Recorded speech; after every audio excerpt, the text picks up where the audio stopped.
You're listening to episode 146 of The Secular Buddhist.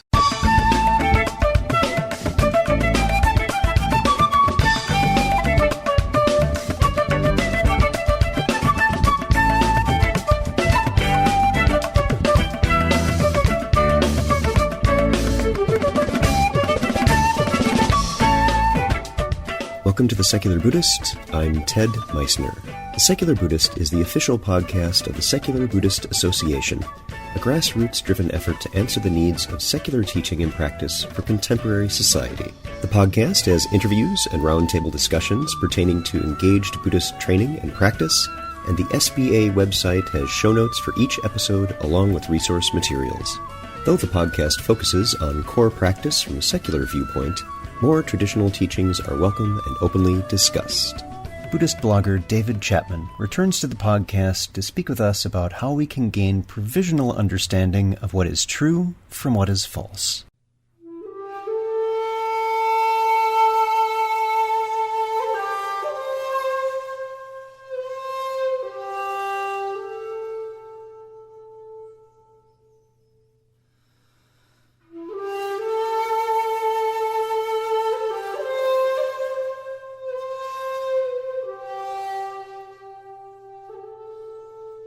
We've had some recent discussions on the Secular Buddhist Association website about what is sometimes perceived as a dogmatic adherence to scientism. That is, we absolutely reject what is not clearly demonstrated in laboratory conditions and refuse to believe in anything experiential. This is not quite the case. The position we incline towards, and there is a great deal of variation in our participants' attitudes about this, is that we do not reject that which we can't see or directly experience. It's simply that we have no way to discern the veracity of such claims. As such, it would be problematic for us to accept them. We tend to take a middle approach of neither rejection nor acceptance, but simply set these claims aside until new information can help us arrive at a better understanding. Our friend David Chapman has blogged about this very topic and its applications in a Buddhist context. We invited him back to the podcast to have a conversation about epistemology and what that means to our practice.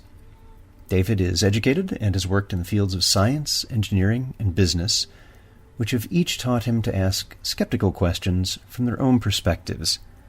He applies this to his investigation of the Aro Buddhist tradition and blogs about his findings, interests, and ideas on several blogs, including Meaningness, Approaching Aro, and, of course, Buddhism for Vampires. So, sit back, relax, and have a nice yak butter tea. Our guest today is David Chapman. David, thanks for being here. Thanks for having me on the TED podcast, Ted. Yeah, it's nice to be here with you again. You were a guest before for an episode on Buddhism and vampires for Halloween, and now we're going to get a little more heavy with a shared question that you and I have on how do we know? How do we determine what's true from what is false? And David, this is based on a blog entry you wrote on your WordPress blog, Meaningness. And for folks who are listening, I'll be linking to this article we're talking about and a couple of others that you'll find of interest. You're talking about enlightenment and epistemology. So why don't you guide us through these really big concepts and some of the challenges, criticisms, and opportunities for that? Right. Well, the big question is, what do we want Buddhism for?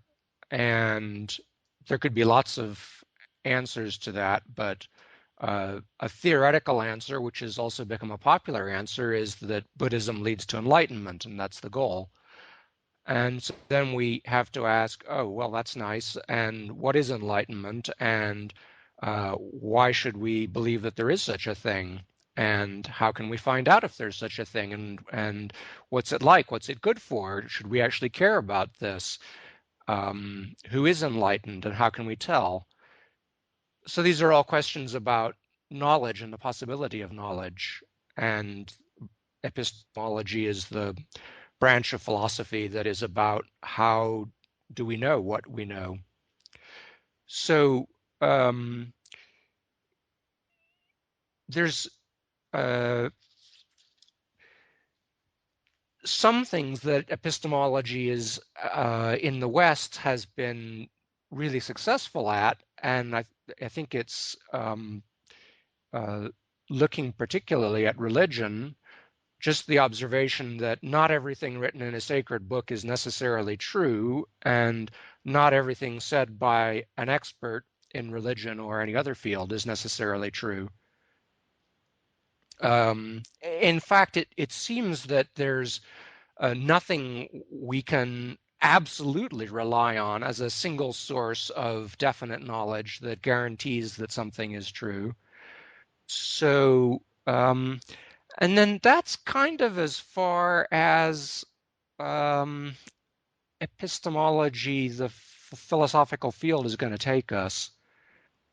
And after that, we're somewhat thrown back on more specific means of knowing that relate to particular fields. So let's look at some of those.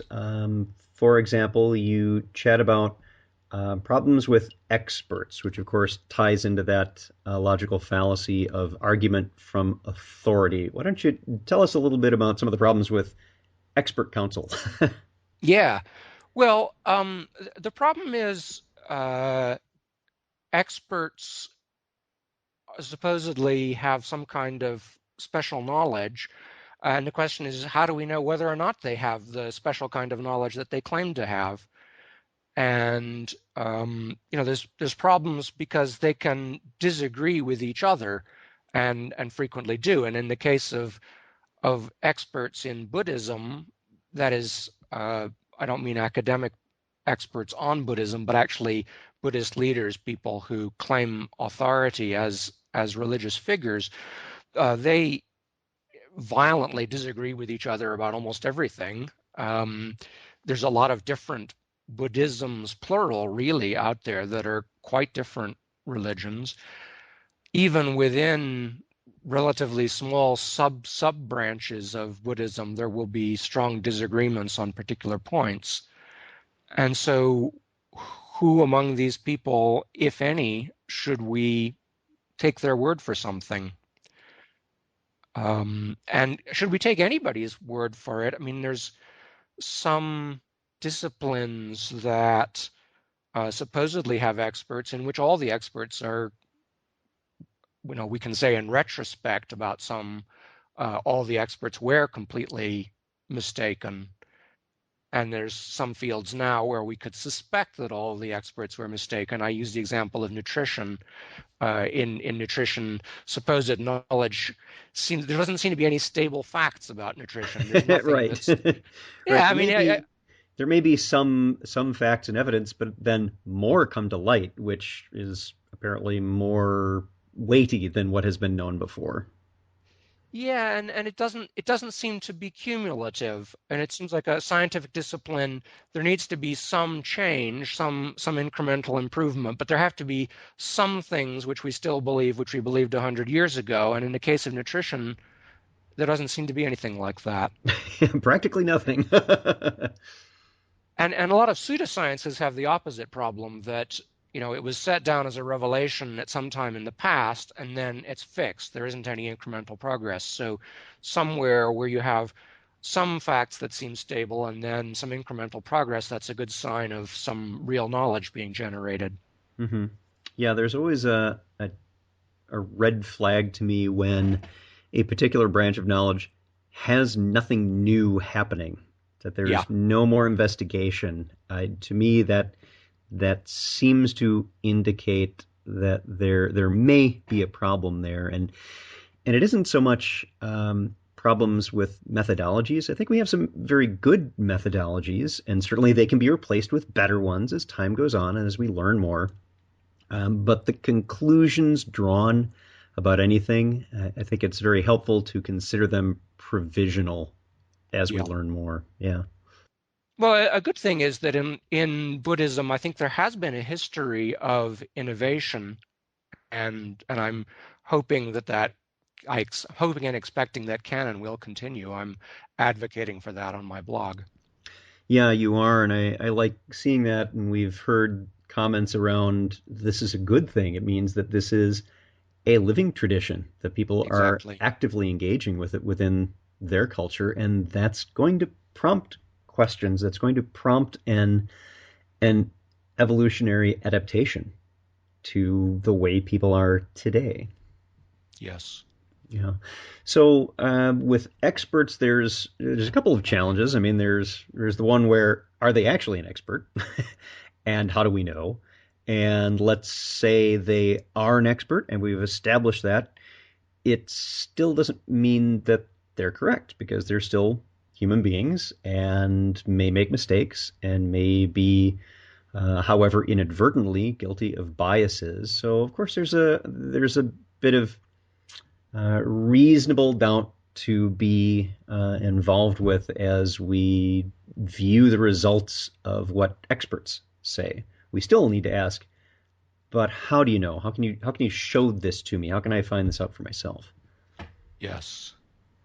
And I think in the case of this question of enlightenment, one of the uh, key issues is that if you dig in and start asking questions, different Buddhisms will give very different answers about what enlightenment is. You have ideas of non-rebirth, the extinction of all the kleshas, direct experience of emptiness, various conceptions of non-duality, which are themselves quite different. You've got non-duality of self and other. You've got the idea of becoming the entire universe, discovering that your true self is the entire universe. You have ideas about non-duality of form and emptiness, or of bliss and clarity. All of these are descriptions of emptiness, and you say, well, is this like the parable of the blind man and the elephant, where you've got different people who've got different parts of one big thing? Uh, or is it the case that they're talking about different things, and you have to pick what it is that you really want and follow a path that's going to take you in that direction and not in the other direction? Or, of course, it may be that all of these are complete fantasies, and none of them are actually something that's accomplished, that can be accomplished. Yeah, you included on your blog article 3 videos of Ajahn Sujato talking Hmm. about enlightenment and practice and some, as you worded, I think very accurately, polite but firm explanations about the deficiencies of some other traditions. And I was interesting listening to those because I respect Ajahn Sujato a great deal in hearing his perspective on, well, here's how the other guy hasn't quite got it the way I got it. And there's Yeah. still but how do we know? I mean, we can't see inside someone's mind to validate for ourselves what their level of accomplishment is. And again, we may have different goals. I don't think it's necessarily correct to say the other guy is wrong, and and Ajahn Sujato doesn't go that far, I think. Uh, but that if they have different goals, there are going to be different ways to get there. Yes. Well, he expressed his skepticism about claims of enlightenment. Um, he says that one of the other leading brands has what he says is rampant institutionalized overestimation of who is enlightened. They certify thousands of people as enlightened who he says are probably not even capable of keeping the 5 lay precepts. That's actually an interesting point, because if the conception of enlightenment is that you're going to have ethical behavior according to certain standards, then you could look at these people and say, well, are they keeping the 5 precepts? So there you've got some kind of externally verifiable knowledge. Right, there will be a means of measuring it, and when I see those numbers of we have enlightened this many people. It's a business. However much it may be registered as a nonprofit, it's a business, and their business is Hmm. to get more people to their retreats and make donations. Yeah. Well, I think, it's the two of the forms of Buddhism that have been most successful in the United States, most influential, are the Mahasi lineage in Theravada and Sanbo Kyodan in Zen. And both of those are ones that are um, hold that you can attain enlightenment in a month retreat, and they'll give you a certificate that says so. Because if you're really enlightened, you need that certificate. Yeah, I've always found the idea of an enlightenment certificate pretty funny, but I Could I come get from. this in a T-shirt? That would be cool. I'd like to have it in a T-shirt, please.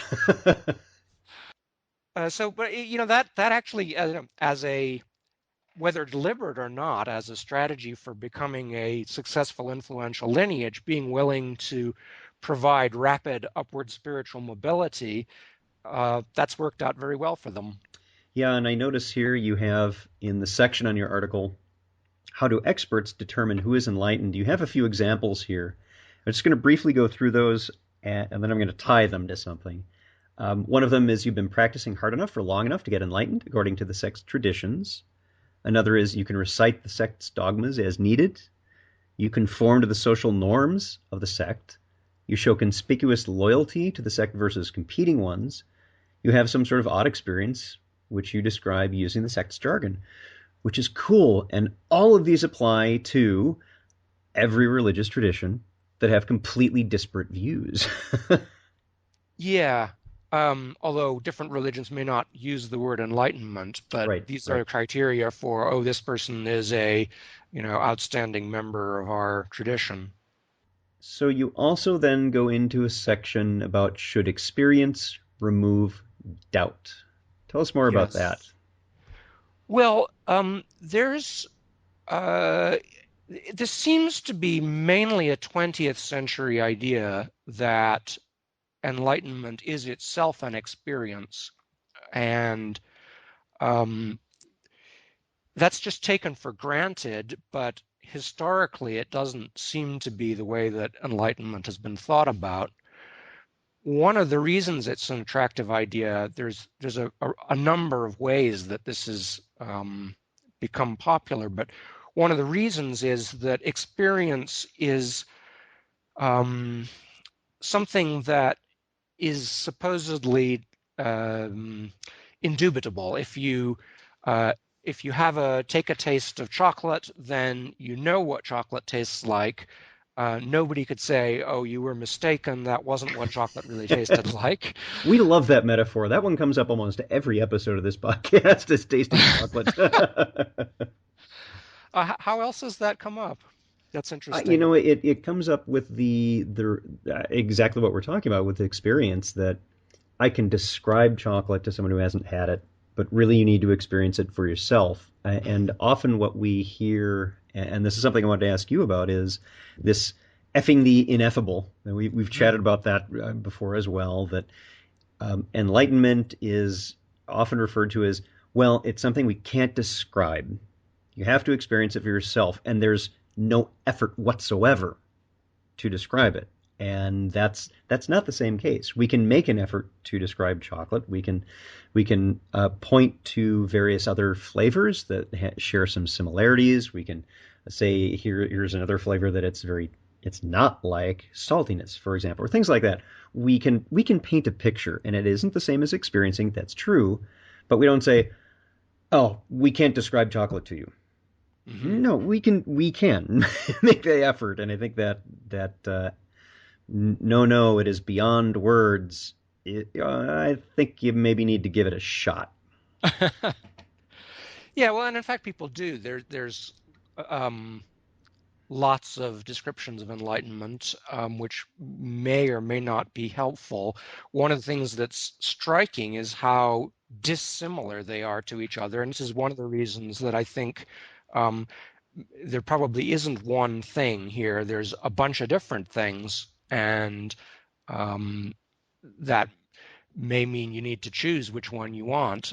And perhaps looking at descriptions of enlightenment and saying, do I want that, is one way of going about choosing what form of Buddhism you want to pursue. Right, right. The thing I think is interesting is that this doubtlessness of experience is actually not true.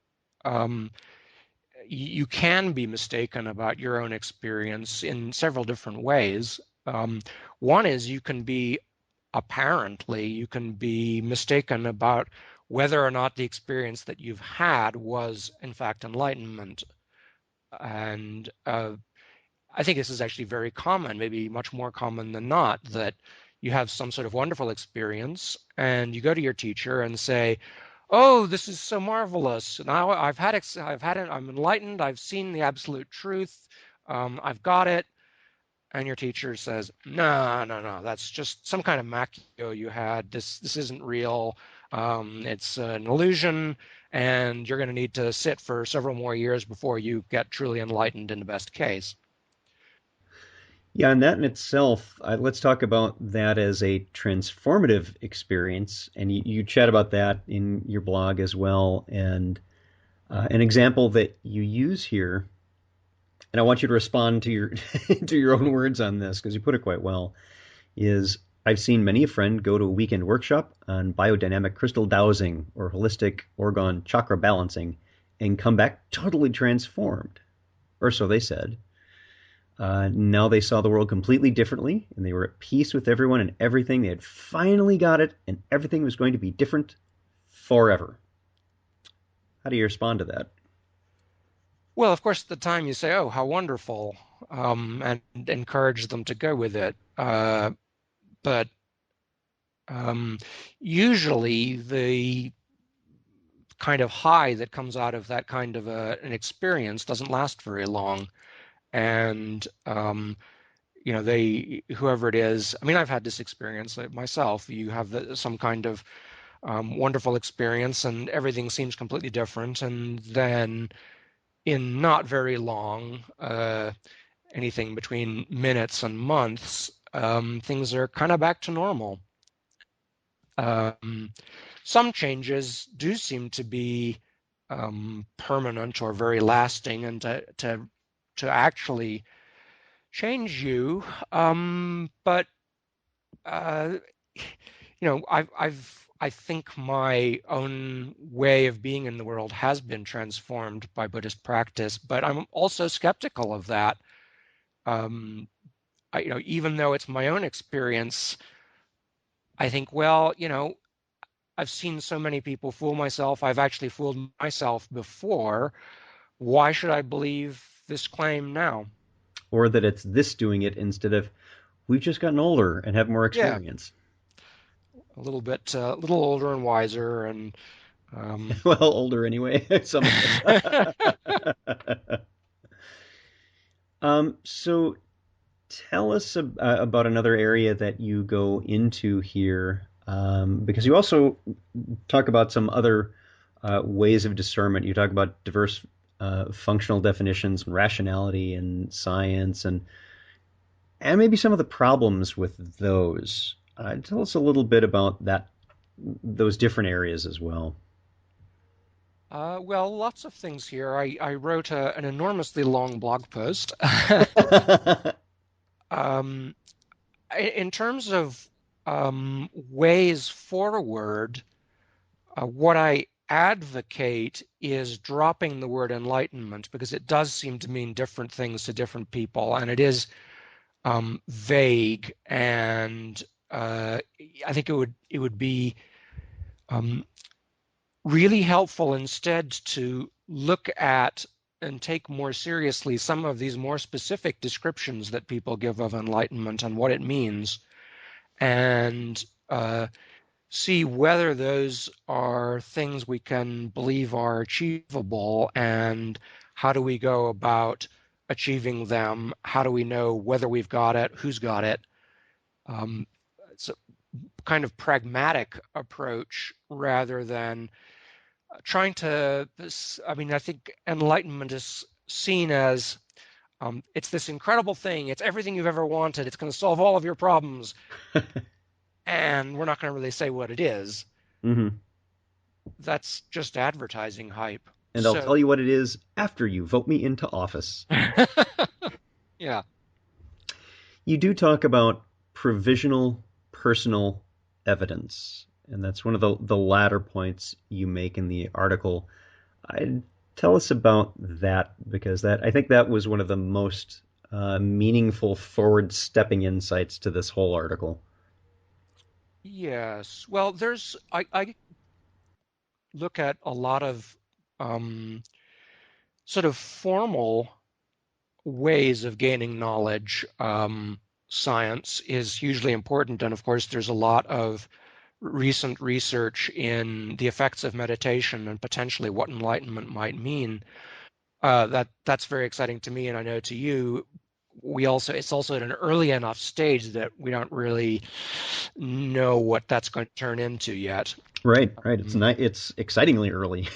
yeah, it's very strongly suggestive that something important is going on, and that we can get at it. And so far, I mean, I'm not following the research that closely, but so far, I think we haven't quite got a grip on what's there. Right, right. And this rationality, which traditionally, the idea of enlightenment in Mahayana is that you become a god, and that's something that's kind of quietly been dropped, but it's there in the background, and straightforward rational arguments of the skeptical Western sort are quite enough to show that that's not going to fly. And I think it's important to acknowledge that some conceptions of enlightenment are just clearly wrong. So we don't have none of these formal methods are give absolute um, knowledge about enlightenment or anything else in terms of Buddhism.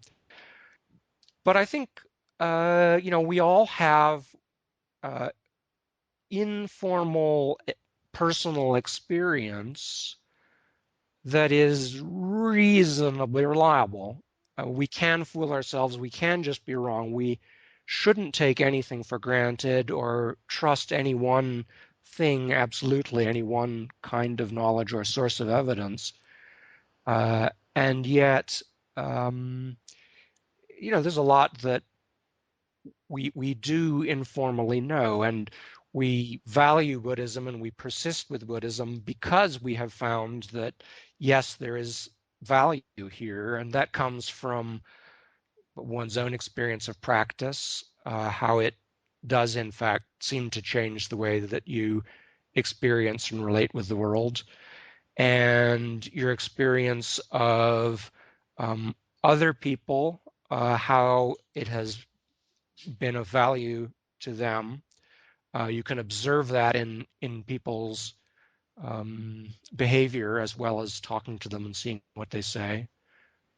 Uh, and if you have a teacher who you work with over a period of months or years, and you uh, find that they can answer your questions and that the answers make sense and you can check them out and informally they seem to be right, then you can give them the benefit of the doubt and say, well, this person does seem to know what they're talking about, and some of the things they're saying I can't be sure are right. I haven't got a way of testing them, but I'm willing to take that on faith to some degree. David, was there anything else that you wanted to add to our discussion today that we haven't covered yet? Uh, I thought there's this quote from, I've got a couple of quotes in the blog that I thought it might be fun to read. Yeah, please do. One of them is about this notion that you have some kind of magical experience and then you know the absolute truth, the ultimate truth. And this quote was actually from 1871. It was written by Oliver Wendell Holmes. He was a transcendentalist, which is a kind of all is one kind of spirituality that was popular then and is kind of It's part of the lineage that comes to the New Age. And he and a lot of other prominent intellectuals at the time were experimenting with psychoactive drugs, which was sort of a respectable thing to do then. The good old days. And so he wrote, I once inhaled a pretty full dose of ether with the determination to put on record, at the earliest moment of regaining consciousness, the thought that I should find uppermost in my mind. The mighty music of the triumphal march into nothingness reverberated through my brain and filled me with a sense of infinite possibilities, which made me an archangel for the moment. The veil of eternity was lifted. The one great truth which underlies all human experience and is the key to all the mysteries that philosophy has sought in vain to solve, flashed upon me in a sudden revelation. Henceforth all was clear. A few words had lifted my intelligence to the level of knowledge of the cherubim. As my natural condition returned, I remembered my resolution, and staggering to my desk, I wrote, in ill-shaped, straggling characters, the all-embracing truth still glimmering in my consciousness.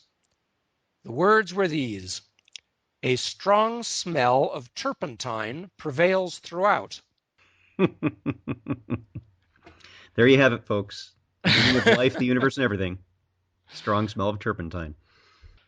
So that's sort of evidence that you can't really rely on the ultimate truth that you discover when you have the overwhelming meditation experience. You have the overwhelming meditation experience and you discover that you're one with everything, but actually that isn't true. You're not one with everything.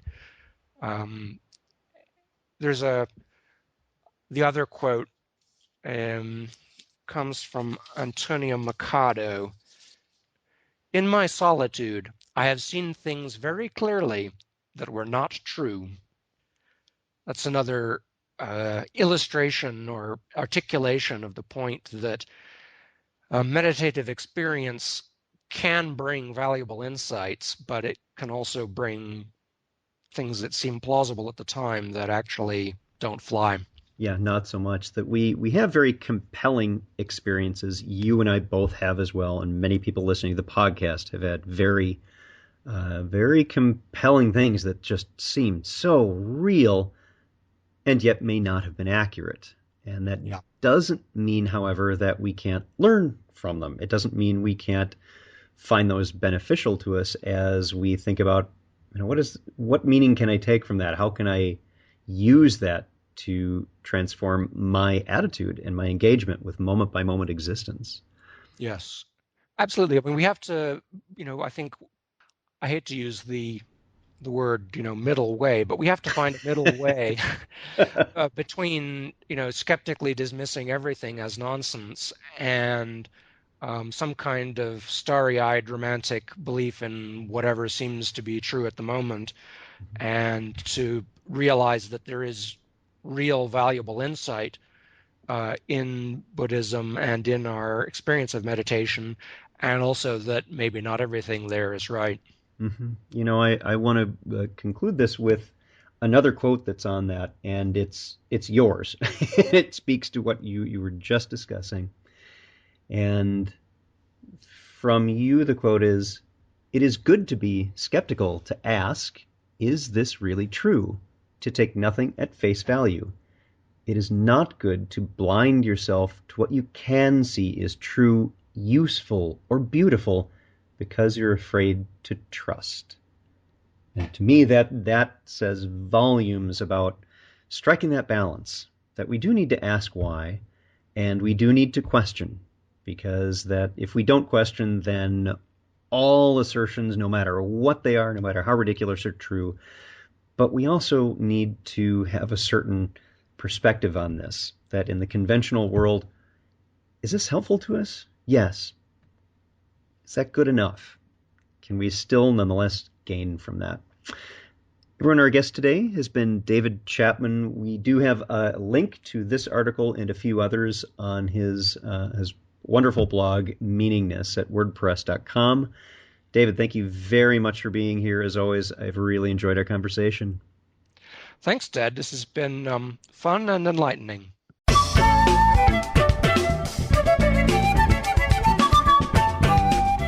Thanks for listening. If you'd like to learn more about something you've heard in today's podcast, please come visit the SBA website at secularbuddhism.org, and you'll find an entire webpage devoted to this and every episode. Discussion about this episode can be found on the episode page itself, along with show notes. The music for The Secular Buddhist is used by permission from John Kaizan Neptune's CD, Steps in Time. Additional music is provided courtesy of Monty Levinson of Taihei Shakuhachi and Rodrigo Rodriguez. Their websites are also linked on the SBA site on the About Podcast Music page. Until next time, remember, every moment you have a choice. Make it the best you can. See you next time on The Secular Buddhist.